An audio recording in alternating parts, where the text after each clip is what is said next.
যে পড়াইছে, আর হঠাৎ প্রধান অতিথি চলে আসায় আমি কার্ডটা খুলিনি, প্রধান অতিথির গলায় দিয়ে আপনার নাতি সাবালের গলায় তো একটা স্বেচ্ছাসেবকের কার্ড দিছি। অন্যায় করিস তুমি, স্বেচ্ছাসেবকের কার্ড তুমি প্রধান অতিথির গলায় দিতে পাইতি, তারপরেও তুমি দেওনি, তুমি আমার নাতি ছেলের গলাতে খুলে নিয়ে দিয়েছো। এটা অন্যায়, এটা তুমি উচিত করোনি।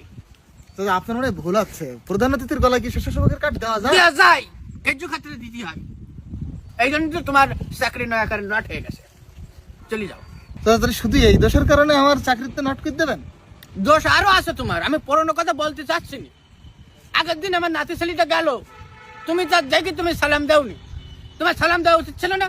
স্যার হিসাবে কিন্তু আমরা যে মক্তব্য পড়াচ্ছিলাম, আমি অনেক লোক ছিলাম একসাথে, আমাদেরকে হিসাবে সালাম দেওয়া উচিত ছিল আপনার নাতি। তুমি মসজিদের ইমাম, তুমি সালাম দিলি না সে শিখবে, তুমি সালাম দেওনি তাহলে সে কি করে শেখে? তা আমরা তো শেখাই, তো আপনার নাতি ছেলে তো একদিনও মক্তব্যে আসে না, তাহলে শেখাবো কি করে? না, এখানেও মাসাল্লাহ খাটে না। মশাল্লা না মাসালা।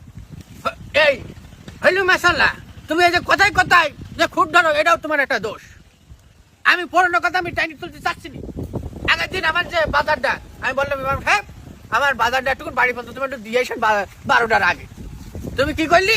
সাইকেল চালাই গট গট গট গট করতে রেলি, ওই সাইকেলের কানে বাদাই যদি তুমি বাজারটা নিয়ে এসছি, তাহলে কি তোমার এত ক্ষতি হয়ে যেত? তা আজানের টাইম হয়ে যাচ্ছিল বলে তো আমি দ্রুত আপনার বাসায় যাচ্ছি, কিন্তু তোমার কমপক্ষে 5-7 মিনিট লেটে আজান দিতে হতো চাচা। তুমি আরো একদিন একটা ভুল করিসাও।